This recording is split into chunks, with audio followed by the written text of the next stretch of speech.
All right, guys.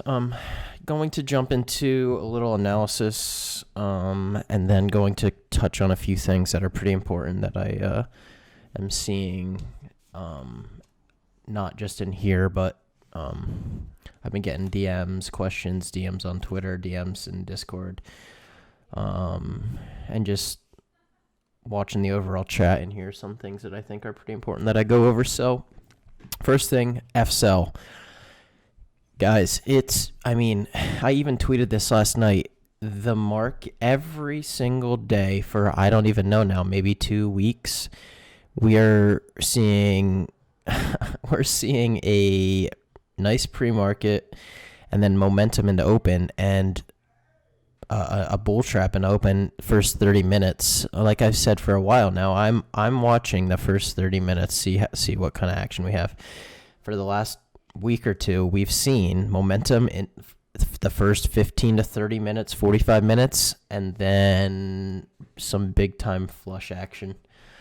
And if we've been paying attention, there's a lot of opportunity. There's a ton of opportunity. I know the market's shitty at the moment. The market's a complete chop fest, but there's so much opportunity into open and then playing the downside, especially if you're somebody that's been following some of my options calls out, whether that's the weeklies the calls or the puts I've been thrown out there.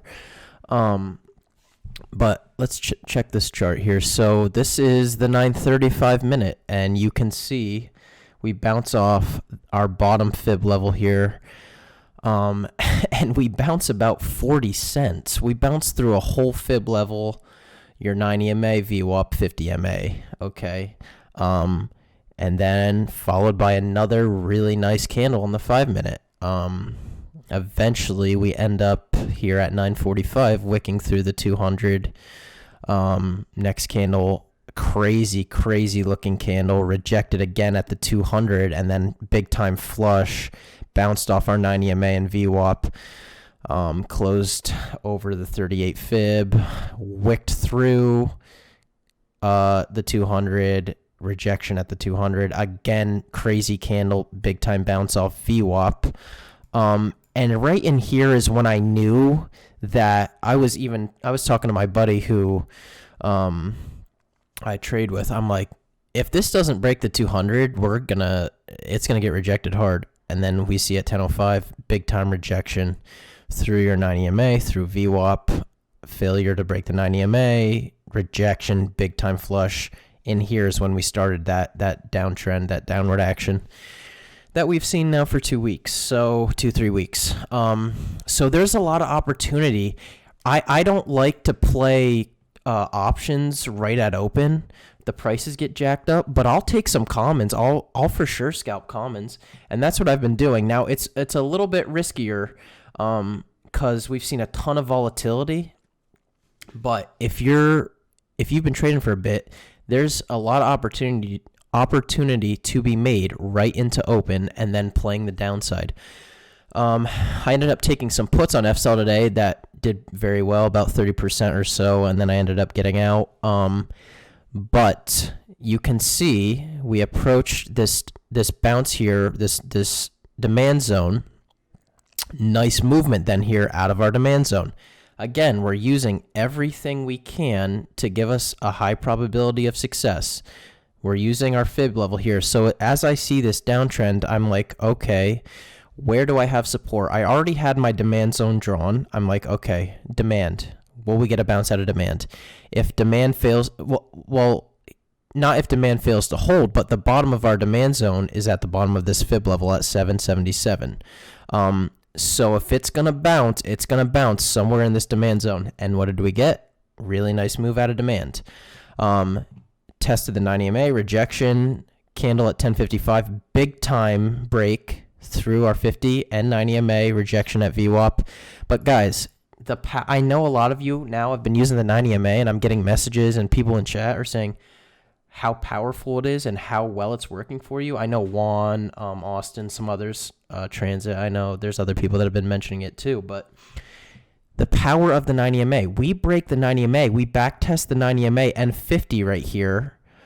And then we ride the 90 MA essentially until 1245. Now, again, we are looking for confirmation. This candle at 1055 is not confirmation. I need a back test of the 90 MA and a bounce. What did we get with the next candle? Back test at the 50 and 9, bounce. Confirmation again. And what we do, we just ride the 90 MA all the way up. So guys, there's money to be made. Essentially, if I'm looking to take F-sell calls, I'm waiting for this confirmation. And then on the opposite end of the spectrum, if I'm looking for puts, I'm waiting for a break and confirmation. Again, we break the 90 MA, bounce through the 200, and what do? Downtrend until about 145, and then big time bounce. But this bounce here is from IWM. I was looking at this with my buddy. IWM bounced off the 50, which in turn caused F-sell to bounce. If you're looking at this level at 797, you're like, why the hell did this bounce right here? This bounced here because IWM bounced off the 50. But I just want to really hammer home the importance of these moving averages, the importance of picking up on the cycle of the market and how predictable it's been. We know that we're having momentum into open, and then within the first 30, 45 minutes, it's flushing hard. Everything is. It's not just F-sell. It's not just I could pull PLTR up. It's not just PLTR. It's really important that we recognize this and pick this up. Same thing with PLTR, okay?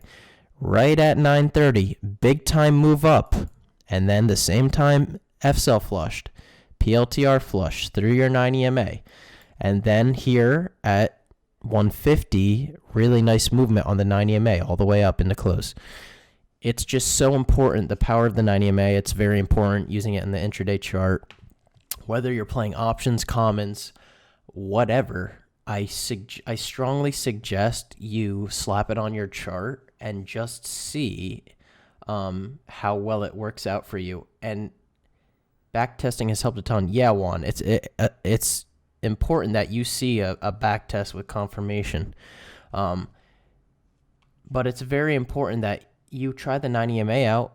You try the moving average out, and you see if you like it, if it works for you. I know a lot of you guys have been using it. It's my one of my top indicators. I love using it. But I really wanted to talk about that. I also wanted to talk about a few things. I know me and Rob were speaking. I don't know, Rob, are you in here? Me and Rob were talking earlier about how he essentially is feeling like his losers are heavily outweighing his winners, in a sense of the gains he's making are completely wiped out by being down 10% on a position, having to cut it. Is that right, Rob? Is that basically what you were saying? So I wanted to speak on that. Let me first say, this market is not easy to trade in. If you can trade in this market and find success in this market, or even break even in this market, that is a win. And I know that's not what you guys want to hear. I know you guys want to be making money and be profitable, but this is not easy. It's super chop. Like this, look at this PLTR chart. It's just all chop. It's very choppy. And then you see we'll have news come out that says, oh, the vaccine's effective against this new strain. Or this new strain has mild side effects.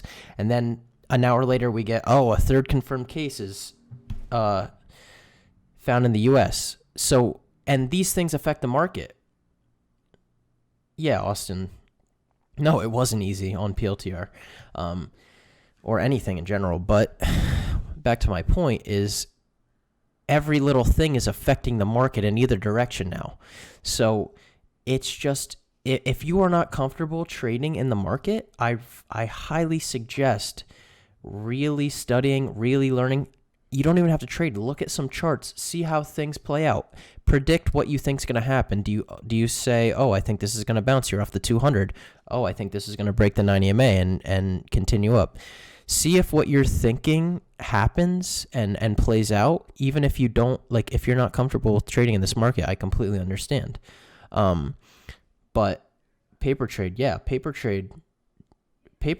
is useful. I know people hate against paper trading because they say it's not, you have no real connection to it because it's not real money. But if you take it seriously and you go in with the mindset of, okay, I may not be trading with real money, but I want to take some positions and see if my thought process and my thesis plays out.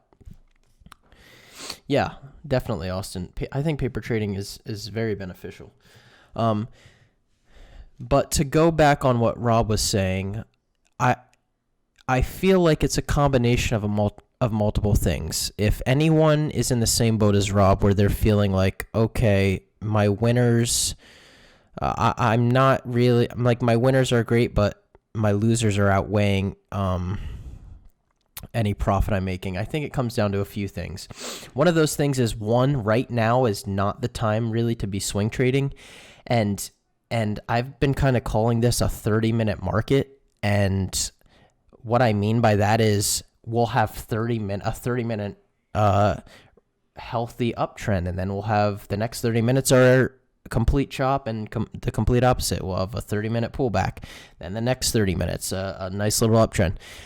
Right now, we're in a 30-minute market. If you're taking swing positions, if you're taking swing entries, and you take a position and in 15 minutes you're up 5%, there is absolutely nothing wrong with taking profit, and I would be doing the same thing. I'm entering these options plays, and I'm in and out in 15, 30 minutes. Like, I am scalping these. I'm in and out.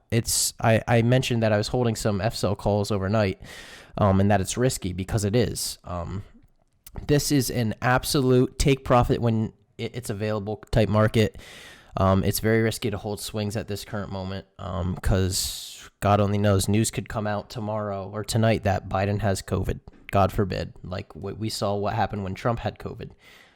Completely flipped the market. So this is really a take profit when you can market. And to go on Rob's point of he feels like his losers are outweighing his winners, this is really you need to be taking entries and small positions. You need to be getting in at support, like as close to support as humanly possible. And this is definitely a strict stop market where you want to have a strict stop loss in place. A mental stop loss isn't going to cut it.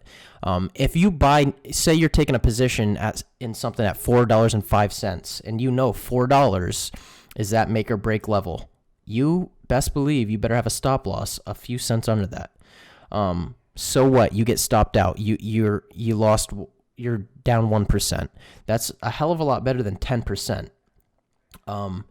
And this, on the flip side, if you enter something like I mentioned, it is so important that we take profit, pay yourself, and then adjust your stop. That way, if we do get a pullback and the market flips, you're getting stopped out and you're still winning the trade. I know it can be super frustrating when you feel like you're getting the hang of it and then you enter something and it just completely wipes out all the progress you've made. That's why I think it's super important too that we set goals for each day or the week. I know me personally, I have a goal each week, and I've mentioned this before. If I hit that goal, I'm taking it extremely slow. The only time I'm taking a trade is if it's jumping at the screen at me. And it's like, okay, this is something that I'm almost 100% sure in. Then I'll take it. I know Austin said last night, he's like, I'm looking for 3 good trades a day, and then I'm done. That's what we need to be doing going into each day. Okay, maybe your goal is 2 good trades a day, and then that's it. Or your goal for the week is, okay, I want to make $100, $500, whatever it is. You hit that goal, then you take it very slow. It is so important to have things written down, having things on paper. I know it sounds corny, quote unquote, but it actually works, knowing what you're working towards each week. So Rob, you're not alone. I'm sure there's many other people in here that feel like, okay, they're winning, they're winning some trades, but then their losers are wiping them out. I really think it's important that one, and where you'll see more success is absolutely take profit when it presents itself and adjust your stop loss, and a hard stop too, because the market can turn on a dime like we've seen for the past 2 weeks. And two, make sure you're being extremely strict on those entries. Use what we've learned technically, use what we know with supply and demand, support and resistance. Make sure that we are taking entries as close to support levels as possible. And I'm not talking a concrete number like a $4 support. If we see support is at our 38 fib and right next to the 38 fib is the 200-day moving average, okay, if that busts below those two levels, it's probably going to flush. So you want to have a stop loss in place under those levels. Try to get an entry as close to those levels as humanly possible. I don't want to be repetitive, but this is not a swing market at all. Not even close. This is a take your 5%, take your 3%, and get out. Look for something else. Hit your goal for the day, and then take it slow. The reason that I've been getting more into options, and I think it will benefit you guys to at least get familiar with options, is options yield the opportunity to grow a smaller account faster than commons would. I used to be the person that was always like totally against options, saying, oh, you'll blow your account up and this and that. And I mean, I'll be the first to admit I was wrong. I think they offer a lot of opportunity if you know what you're doing, not blindly jumping in and risking all kinds of money. You can go in, buy contracts that are 5 cents a piece, buy a few contracts, and your max risk's like $5. So I'm going to be doing that first options lesson this week. But again, if you are completely unfamiliar with options, or you've been finding a lot of success with commons, don't go jumping into options. Wait until you have an understanding. Wait, if you read my lesson, watch my lesson, and you still are confused, please reach out to me or reach out to anybody else in here that's familiar. I do think they're very beneficial for a smaller account, but do not jump in head first because you think, okay, well, that's how I'm going to make my money. Money clear in a cash account, guys. If you're playing options, your funds are available next day. So that's also something to keep in mind. I know people always talk shit on cash accounts, but if you are using a cash account, that money then will settle the next day for you. So, Jeremy, you can only do covered calls. That shouldn't be the case. Jeremy, you should contact them. I don't know why that is. Yeah, Jeremy. No. Listen, my buddy had the same thing. You should go back in and fill out that you have you have experience playing options. I'm pretty positive that's why they're limiting you. When you had to fill out that form that asked about your options experience, what transit's saying, because I know my buddy ran into the same problem, and he went back in and fixed it. Yeah, you should have lied. No, seriously, just say that you have experience, and they should straighten that out for you, because that's not going to cut it. But does anybody have questions for me? Another thing I want to touch on, guys, is please, if you have a plan and you're going into a trade and you're sticking to your plan and something doesn't play out just due to the volatility of the market, don't think you are wrong, or don't think that your plan isn't gonna bring you success. There's so many times where you may enter a stock at the right time. You may be following your plan, and in a normal market, a healthy market, that plan would hold true and play out. So don't go beating yourselves up if you take an entry or something happens and you end up losing a few bucks and you start questioning if your plan's correct or not. I see that happening a lot. There's a lot of fake outs, bull traps, et cetera, where people are getting screwed over, where in a normal market they probably are making the right decision. Yeah. Yep, I definitely can do that. Um, I know it's, I know it's, options can seem like a different language and they can seem like, oh, super risky. And I promise I will try to break it down as easy as possible, as easily understandable as possible. And I really think you guys will be able to start to pick up options and understand kind of how to play them and how to get going, how to get your feet wet. Um, does anybody have any questions for me? Does anybody need anything from me? I know the market's been tough, guys. I'm always here if anybody needs anything. If anyone needs to reach out to me, my DMs are open. I try to respond as fast as possible. Feet pics, dude, you don't want to see my feet. Trust me, you don't want to see my feet.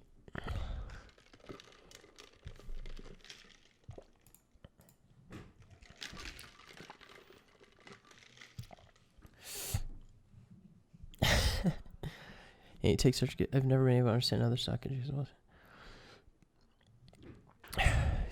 Tate, sorry, I don't know your first name, but thank you. Yeah, that's really why I wanted to I wanted to start this, because there's so many people out there that claim that they're gonna that claim they help and claim they actually care and put educational material out, but I genuinely actually care and want to make this process as easy for you guys as possible, because I've mentioned this before, like not having a mentor really I really went through the ringer and struggled big time.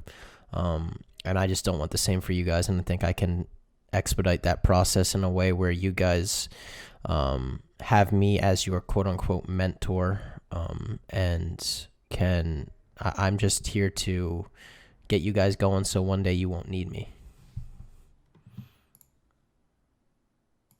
What's good in Ant's Kitchen? Oh, Chris, I think I'm going to make sushi. I was going to make that the other night, but I didn't have the right rice to make it. I think I'm going to make sushi, to be honest. No problem, Duck. Oh, yeah, Transit. Congrats on the girl, by the way. I really was hoping you'd get a boy out of that, but you might just have to keep trying until you get a boy.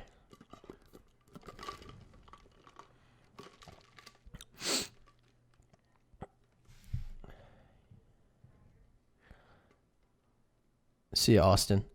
Sorry, I'm catching up on the chat, guys. Juan, it's so funny. My other buddy says no kizzy, and I'm like, there's no way anybody else says no kizzy. But now that you're saying that, I'm like, that's so funny that you say that as well. Quick questions. How many tickers do you look at during market? Amber, so for me, I have a couple different watch lists. So the watch lists I put out on Sunday are their own separate thing. I have a watch list of I have a growth watch list. I have a watch list dedicated to options, like some more large cap stocks. I also will have a watch list of things that I've been playing often and know the movement of. So, for example, I have a watch list that has FCell, PLTR, Hive. It used to have Jan on it, but obviously Jan's in the shitter. But for me recently, Amber, and especially with playing options, it's been more of what I'm familiar with. So FCell for me has been a big thing, and the reason FCell moves with IWM is because IWM has the biggest holding of FCell. So that's why those charts are married. But Amber, to answer your question, I'll look at probably 30 or 40 charts pre-market, but I'll narrow it down to a few, and I'll always keep the ones that I've been playing and been consistent with. So for me, the past week or two, it's been FCell and PLTR, and that's what I'll hammer home. So been doing really well with FCell. It's much easier if you can narrow it down, especially if you can narrow it down to ones that you're familiar with. Also, when scalping, what do you keep your stop percentage at? Amber, are you talking options or commons? Both. So, Amber, options are a little weird for me personally, because I mentioned this before, but I've had to be a little bit more lenient with my stop placement in this market because I noticed when I first started playing options that I'd put a stop loss in and I would then see the stock rebound, and I noticed that my stop loss was a little bit too strict. So what I've personally been doing is using a mental stop for options. Specifically for scalps, I'll do 5%.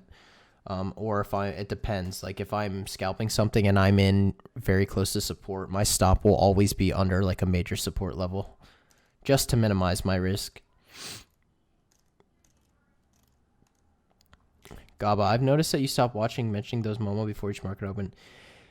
Yeah, Gaba, so that wasn't just me being lazy. That was because a lot of these Momo plays into open are getting circulated by all of Twitter at the same time. So I don't know if you've noticed, but a lot of these pre-market runners have been getting absolutely smoked on the backside because everybody on Twitter is hopping on them because there's not a lot of pre-market movement at the moment. There's not a lot of big-time runners to play. So I've noticed all of Twitter is hopping on these pre-market movers, and the backside's been absolutely nasty. And I don't want to see you guys get caught in the backside of something like that. Now, once the market is a little bit more healthy, I will for sure be calling some more scalps, but it's very risky at the moment. So that was on purpose. But yeah, it's hard because Twitter looks for something to cling on to, and I've noticed that they're all hopping on whatever moves in pre-market, and we all know what happens when Twitter hops onto something. Does anybody need anything else from me? I hope that that reversal lesson, I hope this 9 EMA lesson that I did helps you guys out. Because it's very, very useful. Yeah, I can definitely see the consolidation. I see more and more people. Yeah, it's they just want something to hop on. They're really trying to move something, and there's been almost zero follow through. And like I said, the backside's coming very, very quick. So I don't want to see anybody get screwed over. But yeah, it was DWAC again. Fawn, Mark. I saw all those.